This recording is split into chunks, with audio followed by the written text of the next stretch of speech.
Good afternoon, everyone. Calling to order this meeting of the Baltimore City Board of School Commissioners Policy Committee meeting for January 15th. Today on our agenda is to review policy IGE curriculum, and then to begin a presentation and have a board forum that will follow beginning at 5:30 on policy JBB, which is sex-based discrimination. So we can go ahead and begin.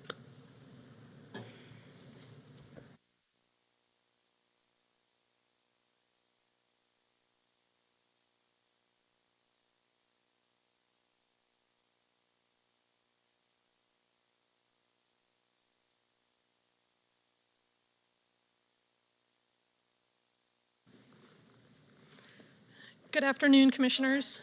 Actually, I lied. We don't have a representative of the CEO's office. Yes, you do. Oh, sweet. Sorry, I was like, I apologize, Chief Perkins Cohen. I called the meeting to order and you were here. It's not that we can survive without you. It's just that it was an error of my brain, not my heart. Go ahead. All right. Good afternoon, Commissioners. My name is Laura Jones. I'm the manager for the Office of Teaching and Learning. Hi, I am Laura Ohanian, Director of Differentiated Learning. And we are here to share for your feedback our proposed curriculum policy and regulations. So what sort of brought us here today is the need to update some very outdated board rules that are either directly related to or sort of tangentially related to curriculum. So as you'll see here, we currently have 4 board rules that address curriculum. From the level of the CEO must formally propose curriculum to be approved by the board, all the way down to some more nitty-gritty details around textbook adoption and students' interaction with textbooks and materials. So what we found when we reviewed these board rules is that some of the content is very out of date, but that also when you put all of these rules together, you do not get a coherent view of what the district's practices are around curriculum. So what we did is we did update the board rule content, and that is reflected in the policy, but then we added a significant amount of other content with the goal of creating a coherent vision and reflection of what the district practice is around curriculum. So you'll see our articulation of the district commitment to high quality curriculum. We establish common definitions and expectations for certain terms that we might throw around regularly as a district, but we maybe haven't clearly defined in any one place. We identify a process for ongoing management of curriculum, and we create our goal is a permanent forum for stakeholder feedback.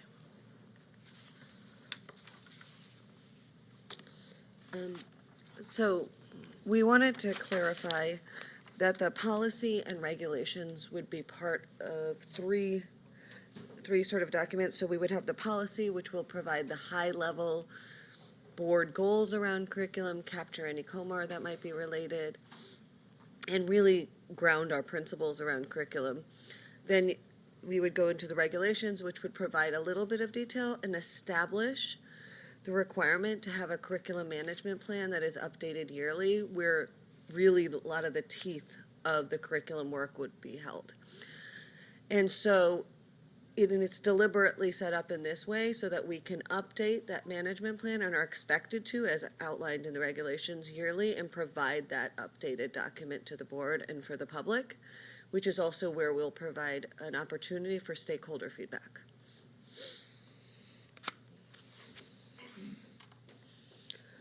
As Laura mentioned, we tried to define some of the terms that we use pretty regularly. One was curriculum itself. I think we often default when we say curriculum to mean written curriculum.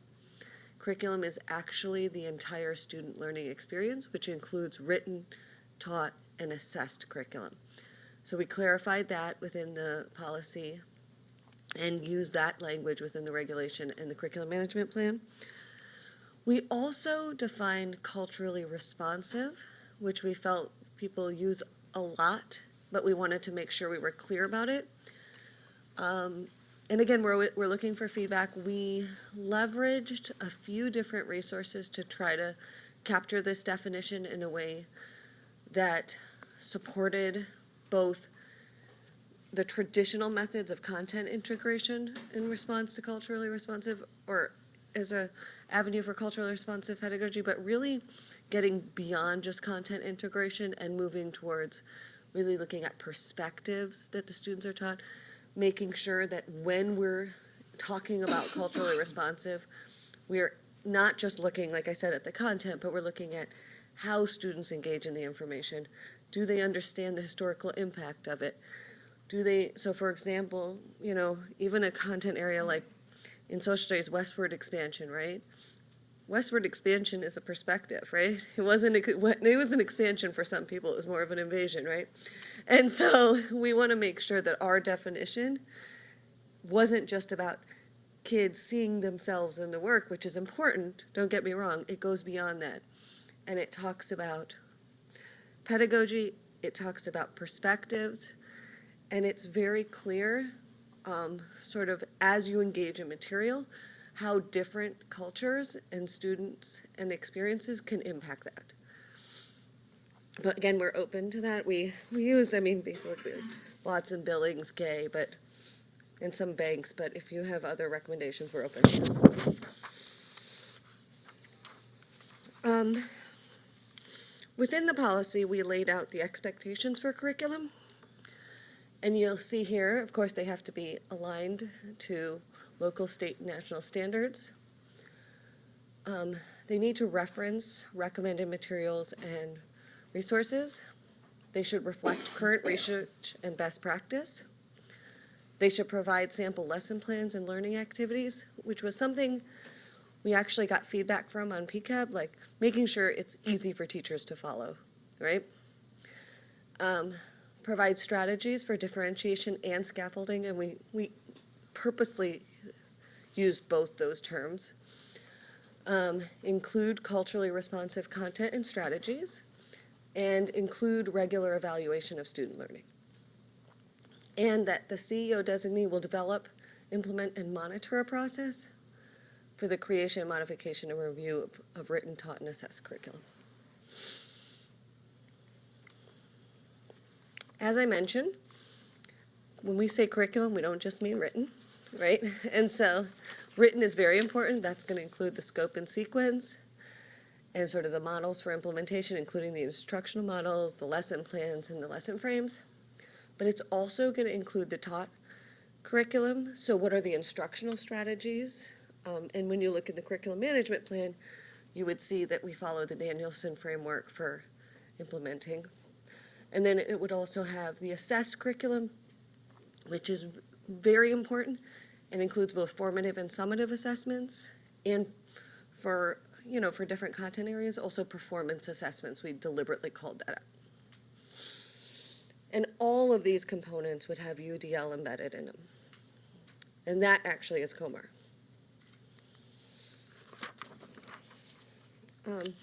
So key components from the development and selection is that it's ongoing, number one, right?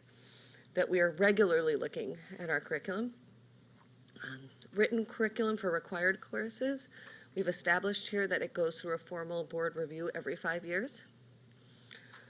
We have established that the CEO or designee would set clear expectations and guidelines for this, and that within the selection of instructional materials, we'd obviously be looking at alignment to grade level standards, but really the ability to meet the continuum of learners and the research and evidence base that demonstrates those materials as effective as key components for that review of materials.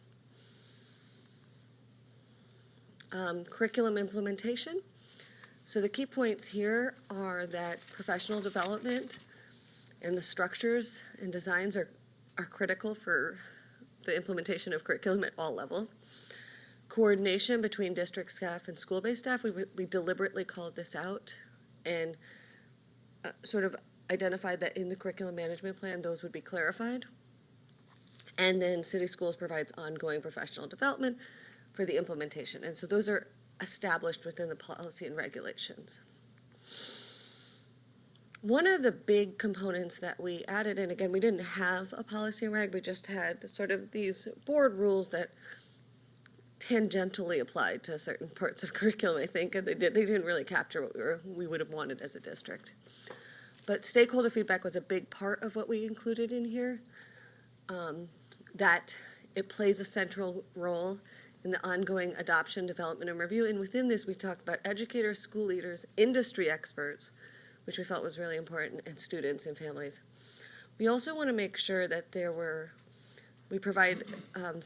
provide feedback on all prospective curriculum adoptions, and that, again, the curriculum management plan would include an online sort of established survey that would go out on a regular basis for feedback. So when we met with, for example, with the students, I don't know if they had suggested maybe at the quarter marks or the semester marks when grades come is a good time to get feedback on the curriculum, and we thought, well, that's a really good idea. So like maybe we tweet it at that time and remind people, here's the link, along with at the times of adoptions and stuff. So trying to really think through what are the good times to remind people, here's where it is, but also like once it's in one place all the time, people will know they can go there.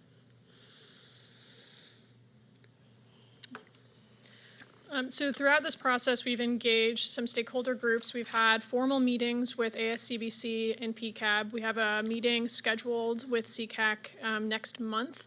And then we've engaged some groups via email where we've shared electronic copies of the policy, regulation, and the presentation that we're sharing today, with the option that those groups could, if they're interested, choose to have us come and formally present at an in-person meeting. We also invited all of those groups to this meeting today.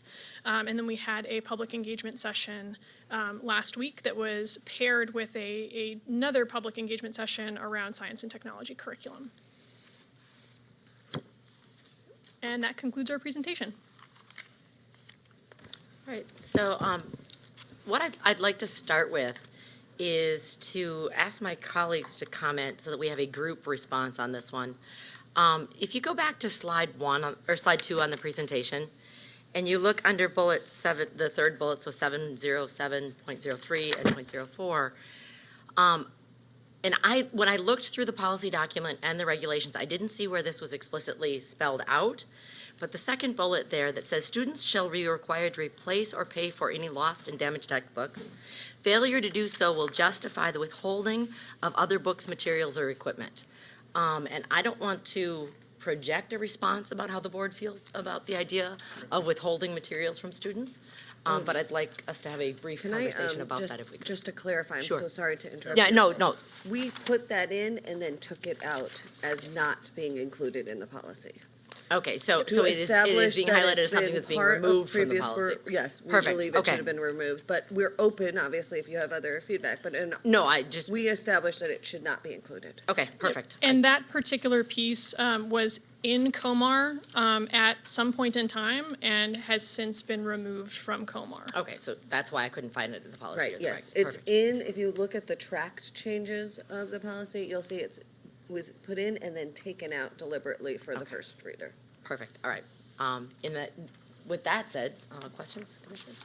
With that same point, to letter C in instructional materials in the policy, it seemed that to me, it reads fairly vague, right? The CEO or designee shall establish criteria to be used in the selection of instructional materials in accordance with state law. Is it a way to be more specific about that particular part, or are we just leaving it up to the CEO to decide on the instructional materials or their designee? Should it be a little bit more explicit? So we are more explicit in the regulation on page 3 out of 4 around, it's so E1 and 2, though we're obviously open to feedback to provide more. So we tried to establish that there would be Where are these, you in the regulation?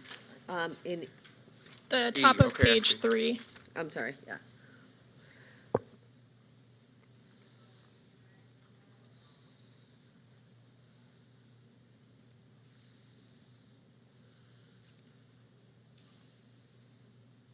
In letter E, number 2B. Yep. I would also like to see some sort of language that incorporates students in poverty also. Great. So we have diverse group of learners.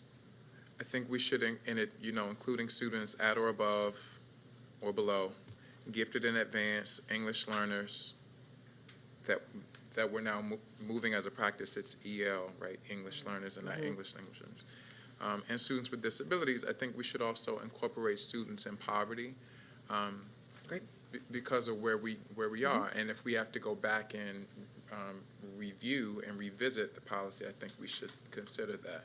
But I definitely think we should be explicit about incorporating students of poverty when we're thinking about this diverse group of students that we serve in Baltimore City. That's great feedback. Thank you.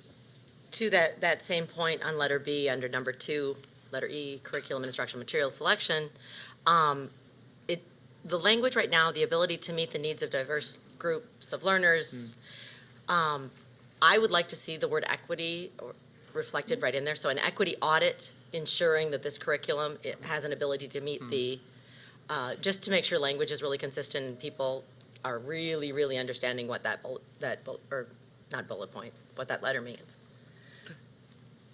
The other piece that I'm interested in exploring, and can certainly take staff feedback, is because of the language with ESSA, and because we have an Office of the Whole Child, adding a letter D, the curriculum will be reviewed by the Office of the Whole Child for how it fits into the big picture of meeting the social and emotional needs of students, as well as the academic needs. Other points on that part or section from either of you? My other piece of feedback is under letter G in that same section, the curriculum management plan. Number 1, the city schools maintains a curriculum management plan that is updated annually as needed to reflect current practices and related to the curriculum. Is there a way to operationalize or measure the fidelity of implementation? So going beyond just that we have a plan, but how is it coming out in the classroom level? What is the adherence to curriculum, as far as especially measuring that taught curriculum and keeping a handle on it? And then also in the management plan, as far as assessing the curriculum itself, is considering adding an assessment component that crosswalks the curriculum management plan with desegregated data on the state tests. So, for example, if we find that children are challenged with number sense, are we able to then, in this policy, intentionally go back and look at where number sense is introduced and developed and assessed, and how we're managing the curriculum related to the data we're getting back from the state? And I don't know if that goes beyond a regulation plan, or if we as a team want something in those regulations. Dr. Berkeley? I get concerned when we start talking about test results and what we're doing, because then you've got to look at the test very carefully. What is it measuring? Is it because you can get led way astray. So that would be my concern with.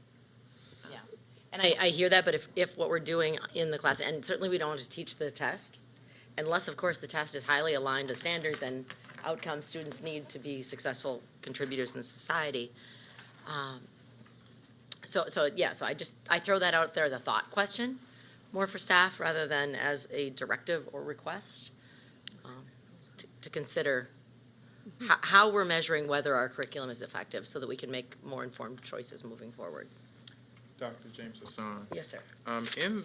To your point, in the policy, what is this? Policy standards, letter 3, letter G. Speaking of the assessment or the evaluation, instead of saying include frequent evaluation of student learning, could we change that to embed frequent evaluation? So that's on page 2 of 5 for people got in it. policy. So that it becomes a standard practice to assess student learning ongoing, versus us thinking that we're constantly kids they're tested a lot. Right. But kind of, when we think about curriculum, just making sure that we're providing opportunities for formative assessment within the curriculum embedded versus just saying including it, so that it isn't necessarily looked at something that is extra, but something that is a part of the natural instructional process.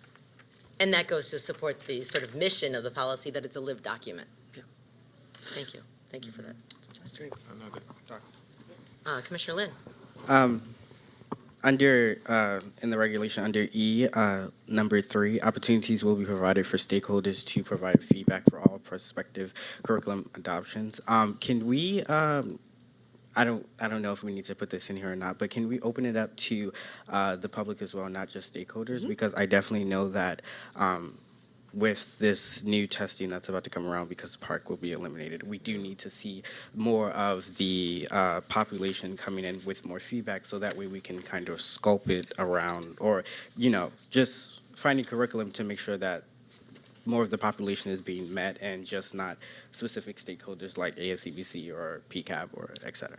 Would it be helpful if we define stakeholders? Yes, To include that? please. Yep, we can do that.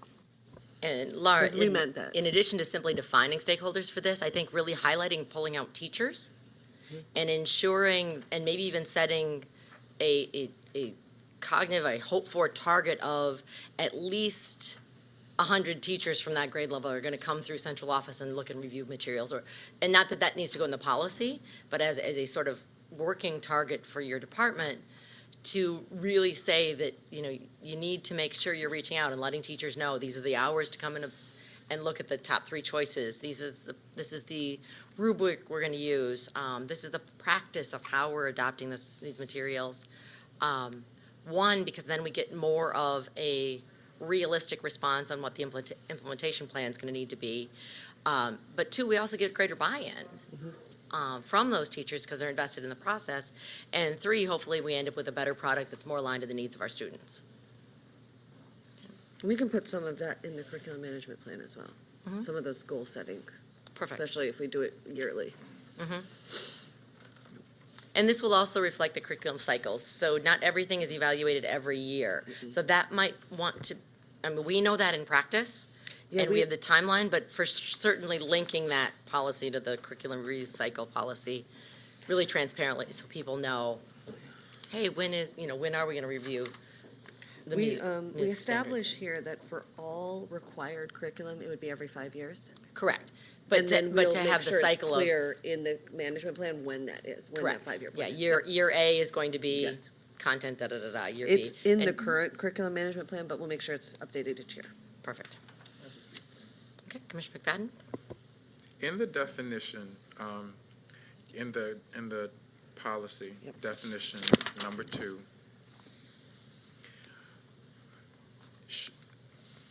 do we have to be specific with each of these, the written curriculum, taught curriculum, assessed curriculum? Should they be separate, or is there a way to combine all 3? What is your intention for having them defined this way in the policy? Because I see it in the regulation in other places too, but what is the purpose of explicitly separating the 3 of these, the written curriculum, taught curriculum, and assessed curriculum? Because I could see how it potentially could be confusing for someone to look at this and understand it. So I just wanted to know, I want to know the reasoning. Yeah, I think the impetus behind this was a couple different. One was we looked at sort of the research on curriculum and how it's defined, and it has these 3 components specifically called out.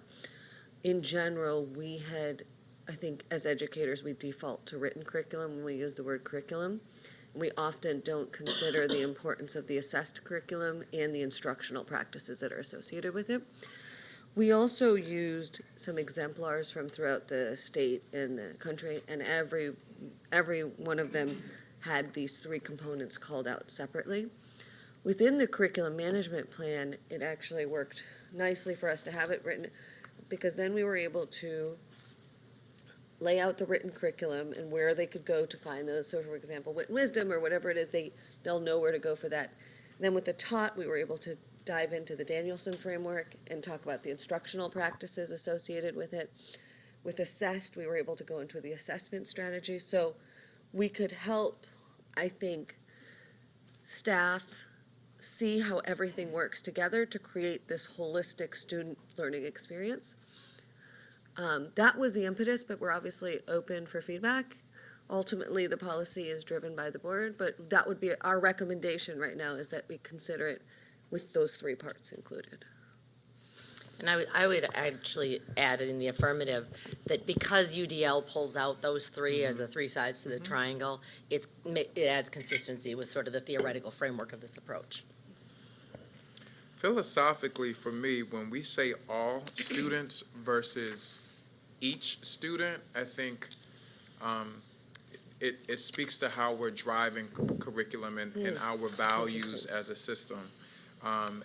And we toss around the word equity, we toss that around a lot in education now, but making it clear in our policy that we are really looking at the needs of each student, each child, and not grouping them into what may benefit one may not benefit another. So I think when we're looking at it, we should specify each.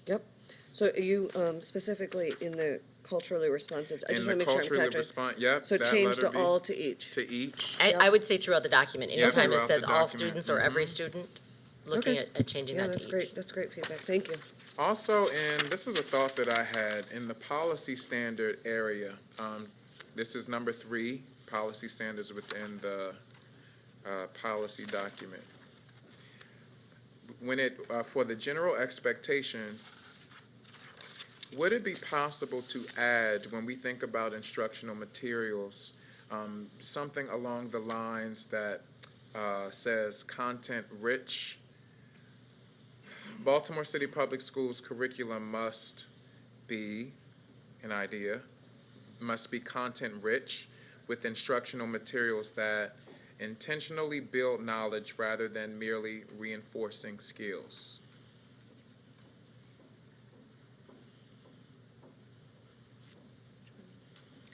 Three in the page 2 Oh, okay. in the policy. And then- I was, Oh, you're yeah, adding that. to Okay, add, perfect. I mean, if it works, but I think we should be explicit about it being content rich. And the materials should intentionally build knowledge rather than just reinforcing skills. We think about rigorous instruction. We want students to be able to read, speak, write about Yeah, what they're doing, and it should be more than just That's good feedback. low level. Recitation. Exactly. Yep.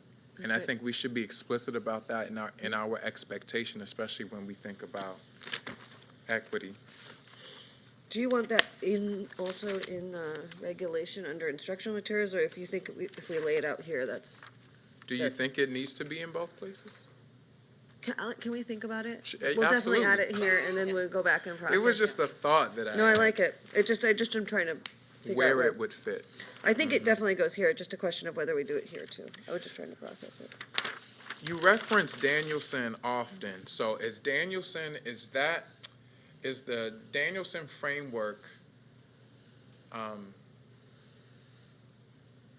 Danielson framework, is that aligned to, and this might be another conversation, but is it aligned to classroom observation? Do we have rubrics for classroom observations? Is it standard, or do they differ by school or principal, or how does that work? So, I mean, I think probably human capital is much better equipped to answer this, but I can answer. The Danielson framework is definitely the template for the evaluation. Okay. I think depending on the purpose for, just like we talk about formative and summative evaluations, we might have informals and formal evaluations. So for example, you might have coaches in there looking at different components of instruction. But the Danielson is an instructional model. It's got strong research behind it. And many of the evaluation systems that are in place in many of the large districts, including ours, is aligned back to it. So ours is, and we have clarified that in the curriculum management plan, and explained how it aligns back to it and have the links for all the, so one of the things we try to do is say, you know, when we're talking about instruction, we're talking about this, and here's where you can find all that information and link to it, so it's one place for people to go Sure. to start to understand that. And just two more things. You bet. All of our current curriculums are aligned to UDL. I'm asking that question. Are they all currently aligned to UDL? And if they're not, are they up to be reviewed? Yeah, I think it's, so it wouldn't just be the written curriculum, it's gonna be the instruction and the assessments. I think in full transparency, I think everything is in a different place around that. I think depending on when we adopted, when the revisions were made, you'll see different readinesses of like UDL implementation. I think that's kind of normal for UDL because it's complicated and it's not something that you can do. We can say it's UDL aligned, but you can always make it more aligned. You can always add to it. A lot of our assessments have actually because they're online now and they now have so many supports in place for students where they can highlight, they can get a read aloud. And so a lot of those UDL components are actually built into the assessments now because of technology, which is quite helpful.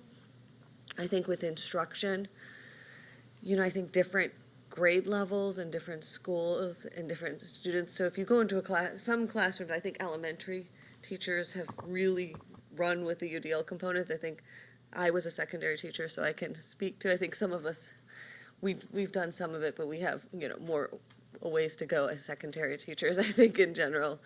But, so I would say that we're in different places, but as we adopt new materials and we establish these requirements, we've got a new department, with specialized learning that's doing a lot to do professional development. I know we include it in all of our professional development when we talk about ELs and students. It becomes really important part of what we do moving forward too. I don't know if that answers your question. Really helps. Good. Yeah. And then finally, I just wanted to reiterate what Dr. James Hassan said with the curriculum management plan, how we're receiving updates on the plan versus just receiving the plan, but how do we monitor, how is the plan being monitored? Maybe if we're not even getting updates, but just to be clear on how the plan is monitored over time, to make sure that we're meeting the goals that the policy outlines.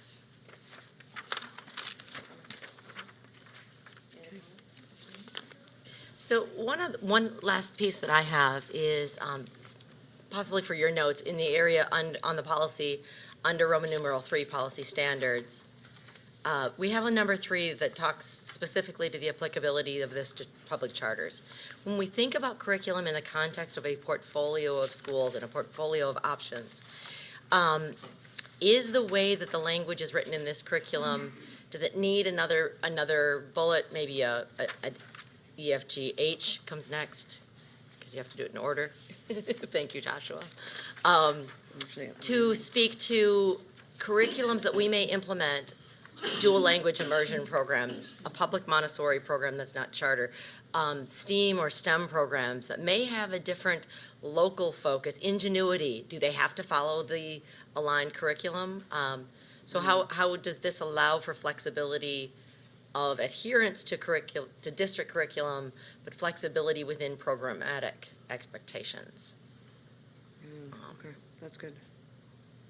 Because right now, it seems like it's not there. Right now, it seems like That's not there. this is what we'll be doing, which, if that's what we want to do as an approach, I think it's a bigger conversation for the board. But if we're going to consider that we have portfolio options, that we should then be able to have that in policy. I don't know if it goes under expectations or later, but we'll figure out a way to make It- sure we embed yeah. it. Mhm. Other comments from anyone? All right, this is really important work. We are in the business of teaching and learning, and we are in the business of teaching and learning, and this board should model high expectations where excellence is the only option. So really appreciate what you've put into this so far, and looking towards some of those changes. Thank you for your time. Thank you. Are we going to do a presentation on JBB before we break for the forum? Do you know? I mean, I think we thought that we were going to present it here just as the first reader, and then that we would have the public comment afterwards. Beautiful. I just wanted to clarify that before I went forward. So if we could go ahead and move on to the presentation on JBB.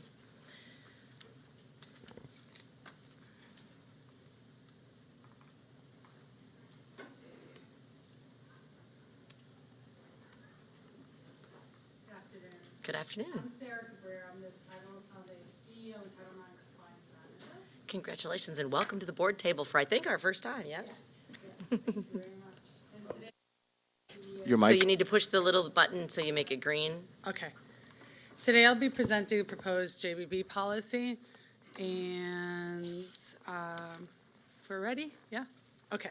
So currently, the proposal for JBB policy would replace existing policy ACC, which is a sex discrimination student policy.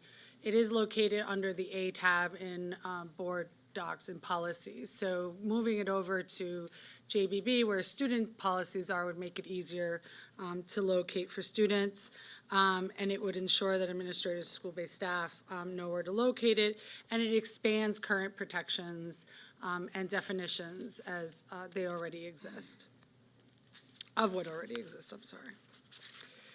So the Title IX requires that all institutions have a sex discrimination policy and grievance procedures. And sex discrimination in the new policy expands what already exists. So sex discrimination now will include discrimination based on sex, which is you can't play a traditionally boys sports because you're a girl, or you young man can't take a knitting class or a dance class because you are a male. That's discrimination based on sex, sexual violence, sexual orientation, and gender identity. Did I skip too far? Okay, sorry. So OCR mandates that sex discrimination policies and grievance procedures adhere to certain standards. These standards are identifying the Title IX coordinator, notice requirements, so ensuring that students, parents, and teachers and administrators know where to find the Title IX coordinator, confidentiality as it relates to investigations, and timeline for completion of those investigations. The goals of the proposed non-discrimination policy are to update current policies and address all that are already protected under federal, state, and local laws, establish clear complaint and investigatory processes for students complaining of discrimination, make student discrimination and harassment policies easier to find, again, moving it from A to J mainly, and establish a holistic sex discrimination policy and regulation for students. That is compatible with the mandates currently imposed by OCR. The new policy adds this statement: the Baltimore City Board of School Commissioners shall ensure that all Baltimore City Public School students are protected from discrimination and harassment on the basis of sex, sexual orientation, gender identity, gender expression, marital status, disability, and pregnancy, collectively the protected groups. Coincidentally, these are already protected under ACC, so none of these are new. Proposed JBB policy now defines clearly what discrimination and harassment is. This is according to MSDE's guidelines, already existing guidelines.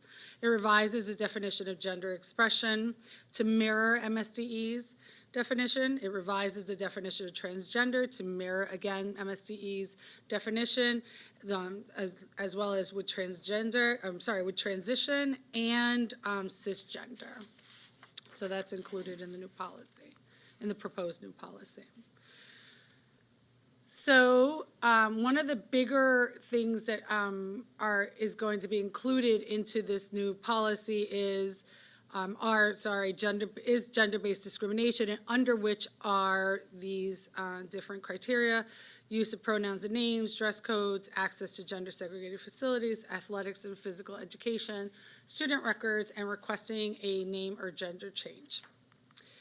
The use of names and pronouns. So MSDE guidelines request or outline that when a student has indicated that they are male, regardless of their biology, that they should have male pronouns assigned to them, and that their male name should be used. And the same goes for conversely for females. Even if legally their name has not been changed, so within the school setting, not reflective of school records, that's a little bit later. Dress codes, students may dress in accordance with their individual gender identity and gender expression, which does not necessarily go with their biology. Dress codes are designated for school events like dances, graduations, and other ceremonies, should be gender neutral, and school staff cannot enforce a school's dress code policy more stringently for one group over another. These are, again, all provided for already under MSDE guidelines, which was put out in October 2015. Access to gender-segregated facilities, so the use of restrooms, the use of locker rooms. The guidelines state that students are permitted to use the restroom or the locker room of the gender that they identify with. So if they identify as female, they would use a female restroom, female locker room. If they identify as male, it would be the opposite. There are provisions that if there is some sort of a level of discomfort by any student, so not just a transgender student, but a cisgender student, that otherwise a single-use facility or, let's say, a lavatory in a nurse's office would be made available to them. To anybody, but it would not be exclusive. So it wouldn't be an administrator telling a transgender student, you, transgender student, use the bathroom in the nurse's room. It would be anyone who approached administration about discomfort of using a general restroom. And therefore, that's why students cannot be required to use a private restroom. Athletics and physical education. School districts must have a criteria for students to participate on interscholastic athletics teams consistent with their bona fide gender identity. So if you have a transgender boy who wants to play football, he should be allowed to play football. Students are participated to participate in physical education classes in a manner consistent with their gender identity. All students' privacies and personal information regarding transgender status should not be disclosed to the opposite team or teammates or staff or students of other schools without the express consent of the transgender student. Student records. Schools are required to maintain official records, so that is where the legal name of the student would be located. However, if the student has indicated at the school level that they prefer to be called by a different name, that should be respected. But it does not require for administration to make changes to the official school record. Only under guidance, under Maryland state law can those records be changed. And there is a specific mannerism or way that is conducted, and that is either through a new or amended birth certificate, a court order signed by a magistrate or judge changing the student's name, or a statement by a healthcare practitioner who is treating the student for gender identity issues. So that's the JBB policy. The regulations, in these next slides, it's contrast and compare what is in place right now and what is proposed to be in place. So only applies to instances of sexual harassment, which is unwanted, unwelcomed treatment based in a sexual nature. So the come-ons, the sex jokes, things of that nature are really what are only protected right now, and the JBB regulation would address all forms of sex-based discrimination. In cases of student and student harassment, principals are mandated to conduct investigations. Often it is without the oversight of the Title IX coordinator, or for that matter, anybody outside of the school. In the regulation, the proposed new regulation, principals must contact the Title IX coordinator. Even if the principal is still the one who would be conducting the investigation, Title IX coordinator would assist or oversee that investigation. This is required by OCR. These are numbers also that we report to OCR yearly, so this would help in ensure proper capturing of that data. Once on notice, employees must immediately report the occurrence to the school principal designee if appropriate. There is no reporting form. So this is where things get kind of lost in the fray. And so regulations would ensure, has developed a reporting form, that's JBBRA Form 1, and then the response, and it gives a timeline of when responsible employees must submit that report, either to school administration and/or the Title IX coordinator. Victims and principals designate must notify the Title IX coordinator within 1 business day. The Title IX coordinator notifies labor relations with 1 business day if the issue is related to a teacher on student issue or student on teacher issue. And then the Title IX coordinator investigates the complaint. That again is if it is teacher-student. Student to student, it remains with the principal, and the principal would conduct the investigation, unless the principal is named, in which case it comes out to Title IX. And then student to teacher would be under the other category of policies that impact teachers, correct? Yes. So regulations outlines an investigatory process. The proposed policy is a little bit more in-depth with regard to how an investigation will be conducted, who conducts it, establishes a preponderance of the evidence standard, and identifies that an investigation has 60 days to be completed, and consists of findings and proposed remedies. And then the ACC currently does not require that students be provided with contact information for the Title IX coordinator. It's not mandated. JBBRA would mandate that. That is required by OCR. Does not include a provision, currently does not include a provision for staff training, but training under regulation would be required of staff. And that is a little out of order, sorry. So that is, in sum and substance, the proposed JBB policy and the JBP regulation. Thank you very much. I'll start us off again with a philosophical question. This is a solid policy at this point in dealing with challenges once they've happened.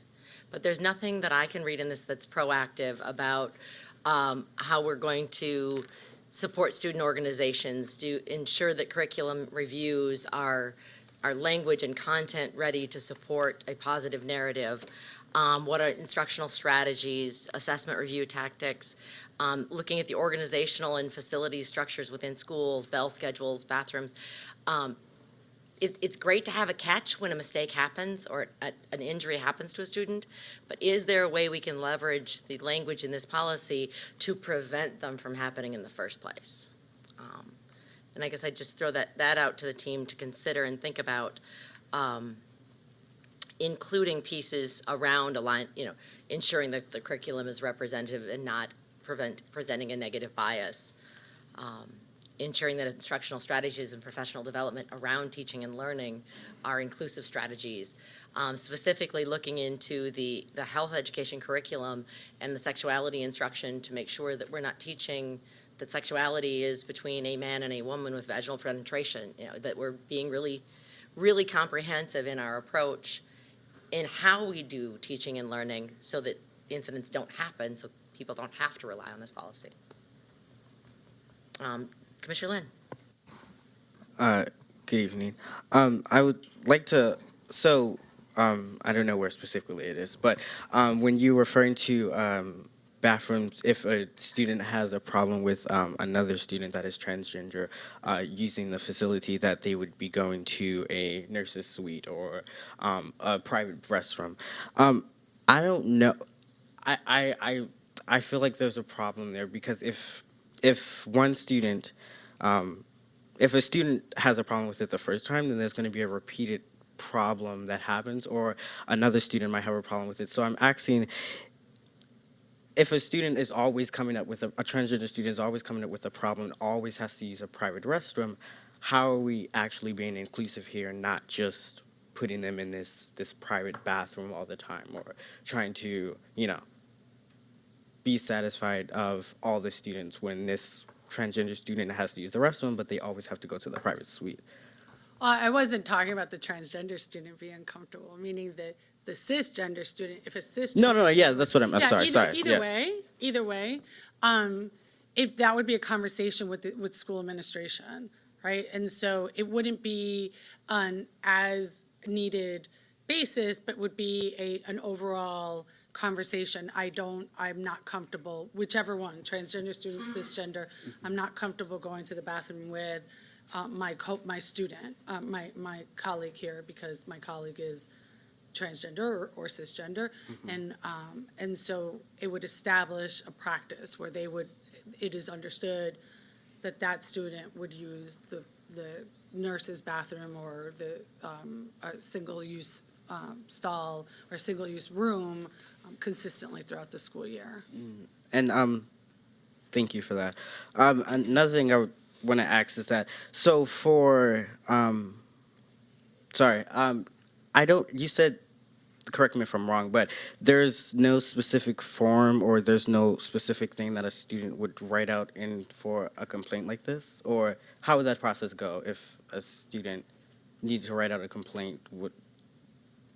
Currently or proposed? Proposed. Proposed, there is a form. There Okay. is a specific complaint form as it relates to JBB. So there isn't one now. Okay. And going back to what Commissioner Hassan said, for this being like before we have an incident that happens and we need to reuse this, would it be possible that we could, because I know there's a bullying forum online and that we should be collaborating with them, because that form's anonymous, or it could be with your name on it, and that's a students use technology all the time, and I think that's the best way to kind of get through students, and that'll be a best outlet for students to go, rather than, I don't know, but I'm just putting it out there that maybe we should have a forum like that with the like the bullying forum that we could go by.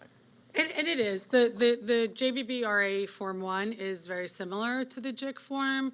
The difference is that in the JIC form, you don't have to you don't have to identify that because you are in a protected class, because of your sex, that you are being treated this way. All you have to identify is, I am a student, and I am being bullied by another student, or I'm being subjected to harassment by another student because I am a student, not because I'm gay, not because I'm transgender, not because I'm a female, not because I'm a male. And that's what makes this form a little different, and where you would have to identify, because again, it's sex-based, so it is specific to a protected group. And this question actually may be more for Tammy.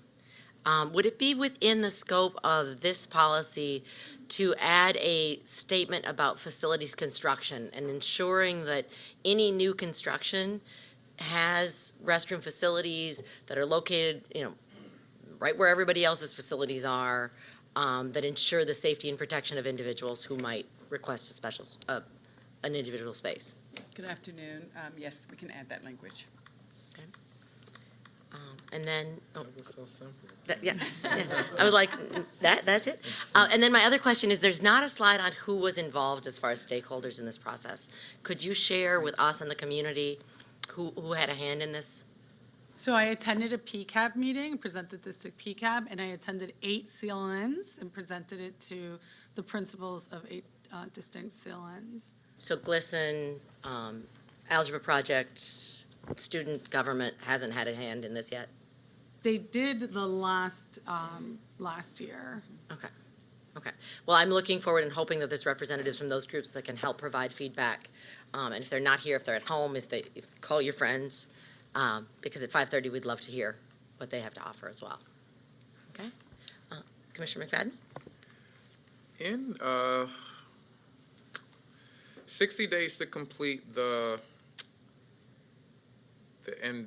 form, what is the 60 days given to? I'm on slide 17. That is in proposed JBB in the regulation. Is this 60 days to report something that happened, or is it 60 days to complete an investigation? What is the 60 days? 60 days once it's reported. So once it is reported,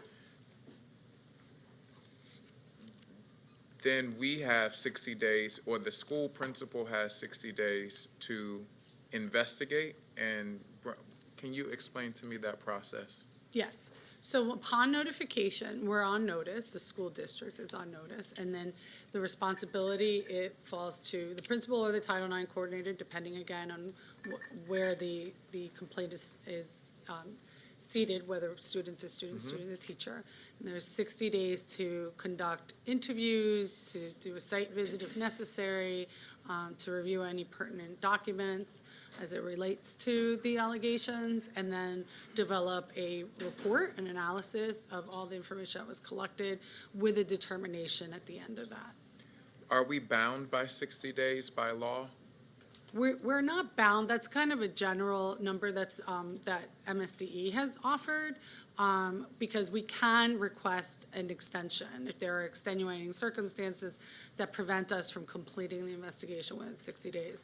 Let's say a school break, or, summer vacation, or someone is out and we're unable to be contacted by school staff, by Title IX staff or school staff. I'm thinking about the time. But the goal is always to complete within 60 days. Or sooner. Or So sooner. the goal is always to complete the investigation as quickly as possible, but there are a number of variables that weigh into Sarah's ability to complete the investigation, and she's named many of those for you. Sure. I don't want to bind us by 60 days. I'm just thinking about kids that may be uncomfortable within that's a 2-month period. While investigations and documents and all of that is happening, I'm thinking about the kids. So hopefully we would do them, complete these sooner than 60 days. I don't want to make the recommendation to make it like 30, and then we end up, in a bad situation. I'm looking at the chief. Well, if I might, interject, there are provisions under the guidelines which provide that we can remove the student, the alleged aggressor from the school, so to make it as comfortable as possible for the complainant. If, depending on the circumstances of the complaint, it might be as simple as moving them to a different classroom, moving the alleged aggressor to a different classroom, to as far as removing the alleged aggressor from that school and placing them in a different school throughout the investigation. So there are measures in place that we can take to assure the safety and the comfort of the complainant. Thank you. And to Dr. James Hassan's point about being proactive versus waiting for something to happen, how the education, how are teachers trained and how are students trained on this policy as it relates to being a student in city schools? Is there a training that students go through to educate them? Is it incorporated in health class? Is it incorporated in PE? Is it incorporated in social studies? For them, is it like a school-wide I don't know. Like, how are students being trained on this policy? And then how are teachers and staff members being trained on this policy? Yes, that's the question that I have. To add on to that, I'm sorry. But to add on that, like, as a student, I didn't even know about the previous, discriminatory regulations or policies. So I really like that question because we need to know about this in order to take action. So And the, it's similar, I'm sorry, and it's similar to, we were a few months ago discussing drug abuse and that type of education. How is something like this also explicitly put before young people and staff members so that we can be as proactive as possible in preventing situations from occurring that are offensive? So the requirement for students under MSDE and under OCR as well is notification. There is no real discussion about training per se for students, other than whatever notification is provided to the students should be in age-appropriate language. The suggestion is to do it at the beginning of the school year when all information is being handed out, kind of like the parents' handbook, where right now there is a discussion on discrimination and who should be contacted if you believe that your child has been discriminated against. So it would be very similar to that as far as notification to students. I don't know, I'm unaware at this moment if we offer training to students, if we offer general policy training to students. If we do, then surely this can be incorporated in that. Thanks. I don't know if we should go, if it has to go that far, but when I hear conversations about bathroom usage, right, and students being, how comfortable, I think that has to be a part of the instructional process. I don't know how it would be, but I think that it should be a part of the instructional process somehow, whether, I don't know if we can explicitly put that in the parent handbook or the student handbook, or because it's a real thing. And I think it's important for students to be given the tools to handle situations like that when they are in school. Well, currently, that I know of at this school year, it's been handled on a case-by-case. So as a situation arises, the classroom of that child is talked with by the teacher, and in the two instances that I'm thinking of, the student participated in that, wanted to, volunteered to, and wanted to have that conversation with their classmates. I don't know at this point if that would be the most prudent way to go about this, or if there is a more general kind of blanket discussion that should be had. That's definitely something that I would welcome any suggestion on. As far as training for staff, this, as part of this regulation, that will be coming. So it will be incorporated in current EEO training, EEO and diversity training, this specific training as it relates to transgender, the transgender communities, because it's not a community, because it's not just students, there are Sure. teachers as well and administrators. So that would be all incorporated in existing training. I'd like to just add, Yeah. we can work with Chief Davis on determining the best way to roll it out. It may be through the board's policy on health, the health curriculum versus providing training through this program.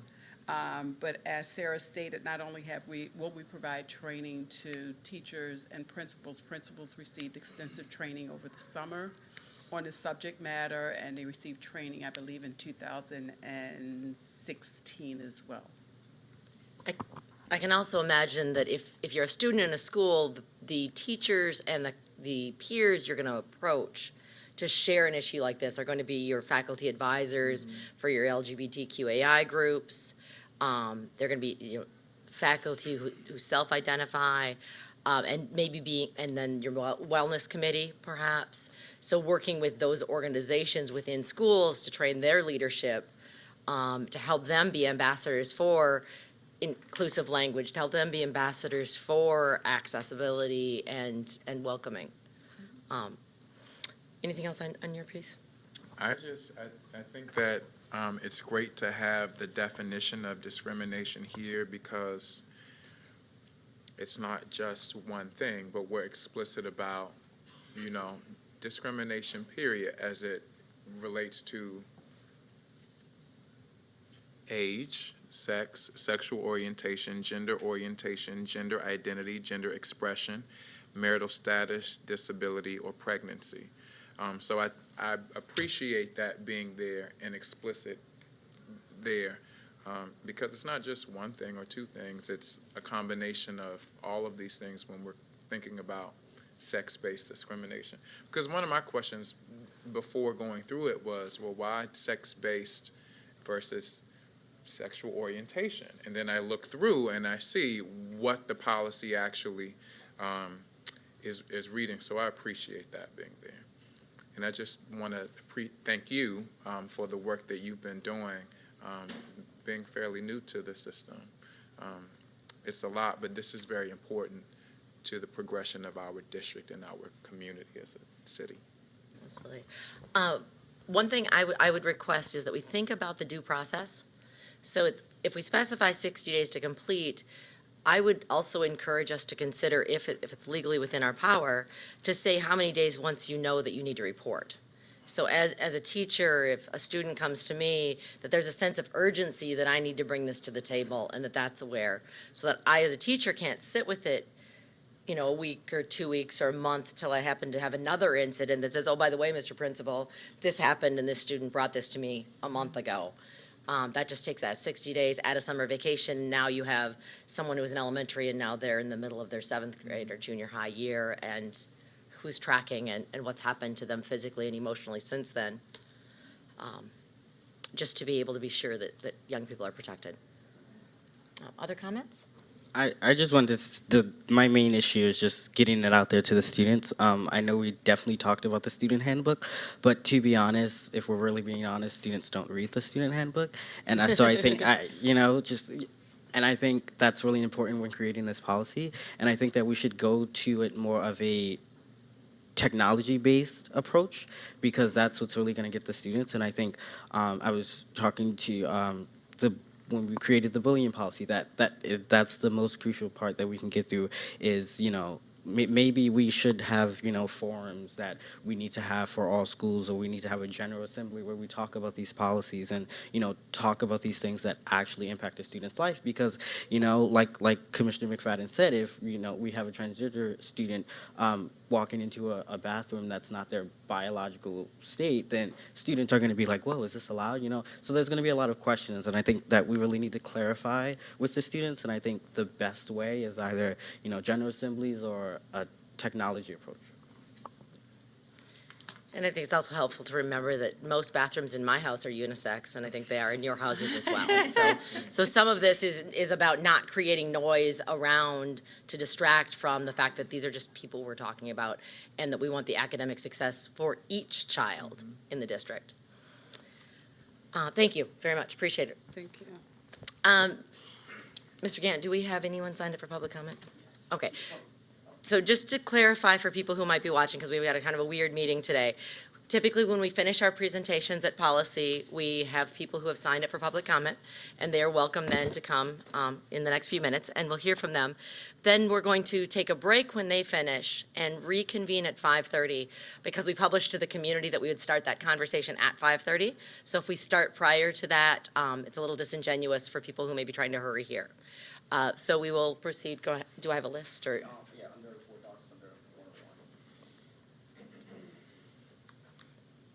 Board docs under 101? Ah, okay. At the bottom?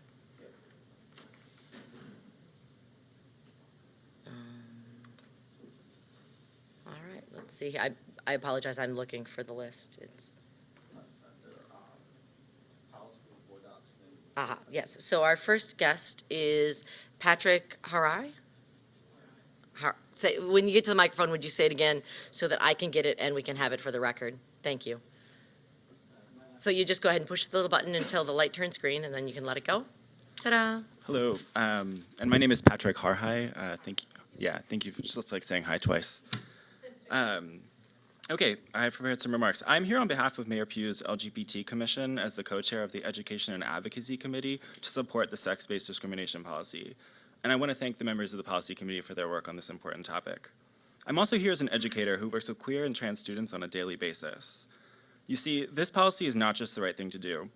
This policy is not just a matter of ensuring all students feel included and welcomed in school. To wit, this is not just about students learning the tools to speak truth to power as they go on to be the leaders who follow our generation. When we acknowledge the reports that have found about 50% of transgender youth will attempt suicide, we realize this is actually a matter of life and death. And while this policy may not prevent such an atrocious act from happening in Baltimore, it will make it a violation of district policy for uninformed educators to perpetuate these outcomes through their lack of concern for each student. The policy in question today addresses several areas that are integral to ensuring transgender students go to school in places where they're not only affirmed, but protected by law and policy. The Gay, Lesbian, Straight Educators Network compiles a national comprehensive survey about school climates and queer youth. In 2017, they found that 42% of transgender students have been prevented from using their preferred name and pronoun, and that 46% have been required to use a bathroom that does not align with their identity. These egregious violations of personal integrity have no place in Baltimore City. A comprehensive policy like the one under consideration goes a long way in creating inclusive school climates. Although there are many factors that contribute to all students feeling like they are just as worthy as their peers, such as a culturally relevant curriculum, supportive and out educators in leadership, the presence of a GSA, this policy highlights the district's commitment to inclusion and diversity while supplying some of our most vulnerable students with the tools to access an equitable education. This policy helps many and harms none. In our city, schools are the places where students go to get their basic needs met. Our schools double as community centers, medical clinics, food pantries, and our teachers play friend, teacher, confidant.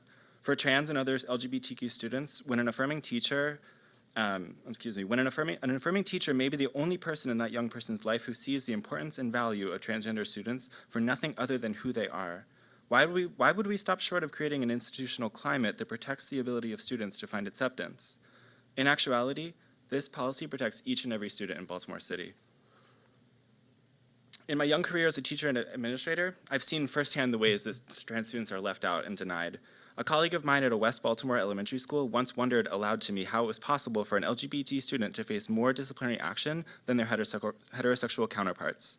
So when a young boy or a young student gets lower marks because they're perceived negatively by a teacher, we realize we have a deep cultural problem. If policy is the bedrock of the systems that allow our organizations to function, and if policy properly translates into action, then we have an opportunity to positively impact the lives of young people. And isn't that why we became educators? Thank you. Thank you very much. Next up is Jabari Lyle. Oh, yes, I'm sorry. Can you hold on a second, Mr. High? Hello. Can you state your name again? My name is Patrick Harhai. And can you tell me the office that you are on the education? It's the Mayor's Commission of LGBT Affairs.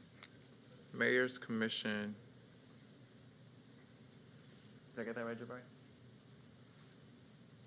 Would it be helpful for our folks to collaborate with that office in the development of the policy in the next reader? Could that be something that we do? Incorporate them as a stakeholder? I'm asking. We're looking for a nod, I think, from Allison or from, yes? Okay, beautiful. And there was another organization that you referenced in your remarks. The Gay, Lesbian, Straight Educators Network. Is that a national organization? It's a national organization with a local chapter. So we have a local chapter here in Baltimore. They're in the room. They're in the room. Okay, wonderful, wonderful. Thank you. Thank you. So my question for you is, you said that you work with kids every day. Is that in your capacity as on the Mayor's Commission, or are you also an educator or teacher with the city schools? I'm a teacher. I'm not an employee of Baltimore City. I work for a contract school here in the district. Excellent. We're glad to have you on our team. Thank you. Thank you. All right, Mr. Lyles, I believe you are next.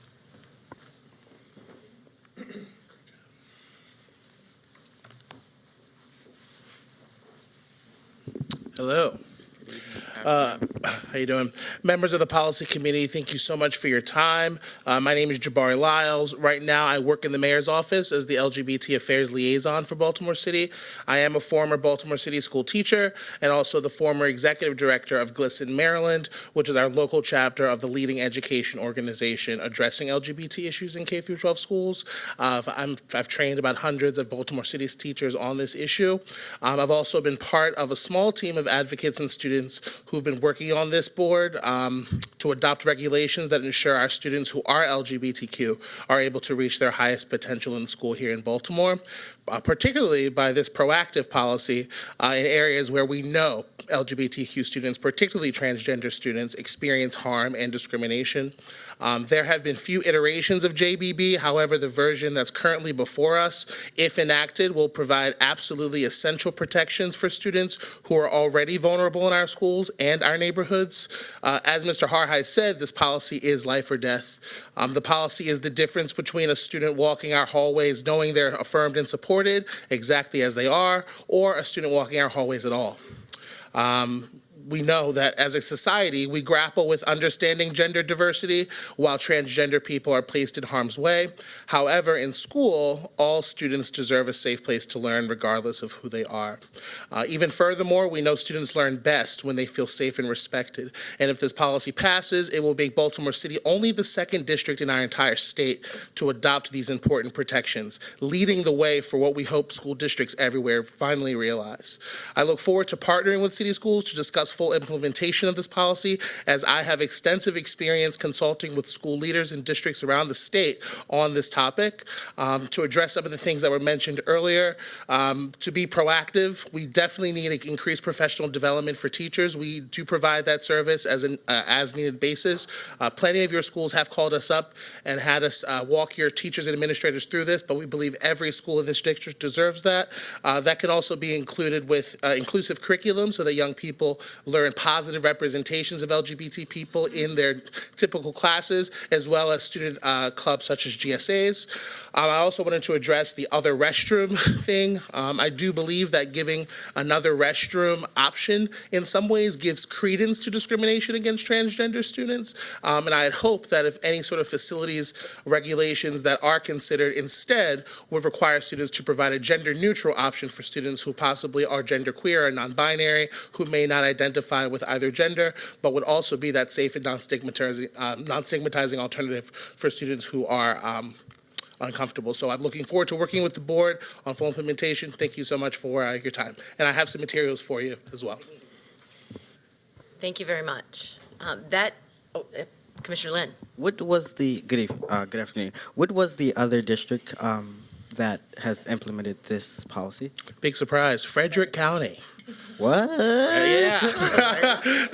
Right. Frederick County was also one of the counties to have the first equity policy in the state, and they've been, and to their credit for their fortitude, they've also already been challenged on this policy in court. So. And what's awesome is we've seen the holes. So the policy's passed, but we've also get to see where other districts kind of like have an opportunity to plug some of the problems with the policy. Other questions? Not for him, but for our staff. Okay, thank you. Commissioner McFadden has some questions for staff, but I think we're good, and we'll look forward to hearing from you again later. I Great, hope. thank you so much. Thank you. It's just on page 7 of the policy where we have number 7, options for assistance following an incident of sexual assault. Do these letters, do these places need to be specified in our policy? Or is there a way to just say that in the event, should they be available or do they need to be explicit in the policy? So we have the police department, we have Baltimore City Safe, at Mercy, we have the Rape Crisis and Recovery Center. Do they need to be explicit in the policy or could we provide references for them? It's in the, You need to come to the mic if you don't mind. And mine wasn't on either, so sorry, I hope it picked up. Thanks. It's for those of you who are new to our community, this is how we keep our minutes, is through the audio. So if we don't have you, then it didn't exist, and you exist and you matter. So is it more like something that we should just have readily available in schools to say that if assault or harassment is being reported, these are the numbers and the places to refer to? Does that need to be in the policy? I think that's my question. well, I think it's, so it's listed in the regulation, right? No, it's in the policy. In the policy. Sorry. So your suggestion is it that it's not necessary to have it, or you I don't think it needs to be in the policy. So We'll have to go back and look at Title IX. If memory serves, Title IX requires that we list certain Okay. reference points in the board policy. But in addition to that, we can have flyers that are available for students with additional resources if that's the will of the board. I was just curious, like, if the locations changed, if the numbers changed, then we would just have to come back and revise the policy. But it was just a technical question. Yes, so these are regional offices for OCR and the Baltimore City Police Department, and naturally, the location can change, but we would have to come back to the board. To revise it. To revise Okay. it, yeah. Thank you. So, and another piece to consider, adding, maybe not necessarily in the policy regulations, but in the presentation of it. There's a scholar by the last name of Clark who works in nursing education and higher education, and what she's developed is a continuum of civility that is a really nice graphic organizer of everything from sarcasm and alienation through physical aggression and harassment, that might be really effective and helpful as applied to this in sending the message out to the community and to people to help identify, what is bullying or what is harassment when they see it in real time, to be able to say that this is bad behavior. We'll certainly look at that resource, and we'll work with the Chief of Staff's office, because one of the things I'm sure the board members are aware of is that schools get a lot of information. And so we want to make sure that whatever resources we send to the school are consistent with the JIC policy and some of the other materials that we send out for distribution and availability to the student body. Yes, and I'm glad that Ms. Jones and Ms. Ohanian are still here so they can hear this about to Commissioner McFadden's piece. The piece of this is it is academic and is easily aligned with standards and can be taught to students through the curriculum, since we're in the business of teaching and learning. So, all right. Anything else for guests? All right, with that, I will remind everyone who's just tuning in for the policy portion that our next meeting is February 19th, where we will be discussing policy DFF, the sale of merchandise, which is a board rule conversion, and policy ICA, which is the school year number of school holidays, and I believe also talking about grading. So with that, we will adjourn for a while here at 4:52 and reconvene at 5:30. Thank you so very much, everybody.